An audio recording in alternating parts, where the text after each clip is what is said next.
आज बहुत दिनों बाद बर्थडे से फ़ोन पर बात हुई, तो मैंने उनको प्रसन्न करने के उद्देश्य से अकारण ही उनके ज्ञान विज्ञान भाव भाषा व्यवहार की प्रशंसा कर दी।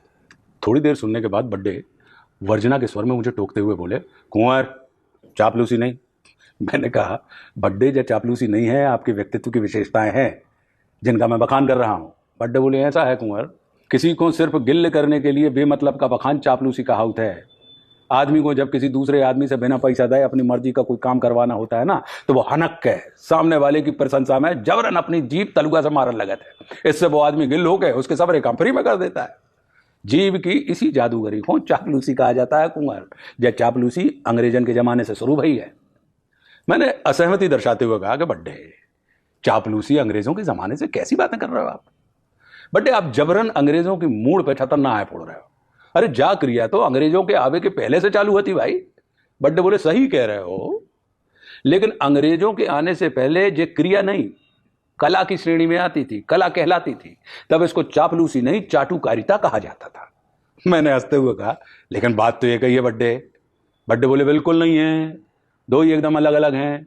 जिस भी शब्द में कार जुड़ जाता है फिर वो कला की श्रेणी में आ जाता है। कार यानी बनाने वाला, जैसे कुंभकार, स्वर्णकार, कलाकार, पत्रकार, मैं सही चाटुकार। मतलब जो आदमी गधा को घोड़ा, चूहा को शेर, चिटिया को हाथी बनाने की कला में चंट होए, उसको चाटुकार कहा जाता है। चाटुकारिता तो अपने राजे महाराजों का शौक था कुमार। उनको इस कला से बहुत मोहब्बत थी। इस कला को बढ़ाने के लिए राजे महाराजों ने अपने दरबार में किस्म किस्म के कलाकार पाल पोस कर रखे थे। जे लोग उनकी कमजोरी को ताकत बना के पेश करते थे। बिना कछु करे धने सब कछु बेई कर रहे हैं, ऐसी बातें सुनने में राजा साहब को बहुत मजा आता था। उनके हृदय में एकदम फुरफुरी सी उड़ जाती। राजा साहब ने भला ही एक चिरैया ने मारी हो, मानो जे लोग माने चाटुकार चौतरफा ऐसी बमचक मचाते थे कि राजा साहब को खुद ही लगने लगता था कि असल में बेई हैं जो पूरी धरती को अपनी मूड़ पर धरे हैं और जस दे रहे हैं शेषनाग भगवान को। भले ही राजा साहब ने युद्ध के मैदान में कबहू गलती से भी न ढूंका हो, मगर भाई साहब चाटुकार अपनी कला से उनके युद्ध का ऐसा वर्णन करते थे कि तख्ता पे बैठे बैठे राजा साहब को हाले मर जाती। अब गर्जन लगाते कि हम पहली वाणी में बोलत नहीं, दूजी में नहीं करते रार, और तीजी वाणी में छोड़त नहीं, मां में ठूंस दे तलवार।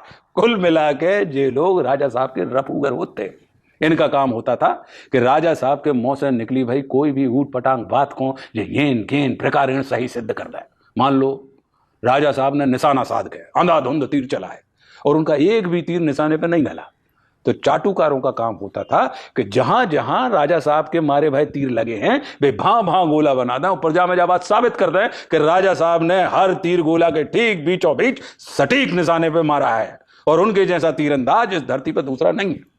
इससे राजा साहब गिल हो जाते और इन चाटुकारों को पद पैसा प्रतिष्ठा से मालामाल कर देते। याद रखो, अच्छा चाटुकार सिर्फ गोलची नहीं डोलची भी होता है। राजा साहब की फुटबॉल अगर गोल में नहीं गई तो इनका काम होता था कि जहां फुटबॉल जा रही है वहां पे जो गोल पोस्ट रख दे। चाटुकारिता बहुत ऊंची कला है। इसको चापलूसी बना के अंग्रेजों ने इसका सत्यानाश कर दिया है कुंवर। आजकल आगे बढ़ने के लिए पीछे लौटना पड़ता है, इसलिए चापलूसी के चक्कर में तुम न पड़ो, क्योंकि वो फट से पकड़ में आ जाती है और आदमी बेइज्जती करता है, वो अलग से है। अगर तुम तरक्की करना चाहते हो तो चाटुकारिता सीखो। ये विशुद्ध देसी और प्राचीन कला है। इससे काम भी बनेगा और इज्जत भी मिलेगी। इसको होशियारी से करने वाला व्यक्ति चंट, चतुर, कुशल कारीगर के नाम से समाज में प्रसिद्धि पाता है। अच्छा सुनो, जे ऑनलाइन क्लास आती तुम आई तो हमारे खाता में 2000 रुपया डलवा देना, काहे से फ्री का ज्ञान फलता नहीं है। मैंने हंसते हुए कहा कि ठीक है बड्डे, आप अपना अकाउंट बताओ, हम अब वहीं पैसा ट्रांसफर कर रहे हैं। बड्डे बोले, आओ हम अब वहीं भेज रहे हैं तुम्हारे व्हाट्सएप पे। मैंने हंसते हुए कहा कि बड्डे, हम आप ही चाहते हैं। अब वहीं आपने बताई कि फ्री का ज्ञान फलता नहीं है, तो हमने आपसे बात करते करते अपना व्हाट्सएप अकाउंट डिलीट कर दिया है, क्योंकि उस पर फ्री का ज्ञान ही दिया जाता है। ये सुनकर बड्डे जोर से हंसे और ठहाका लगाते हुए उन्होंने जय सिया राम कहा और फोन कट कर दिया।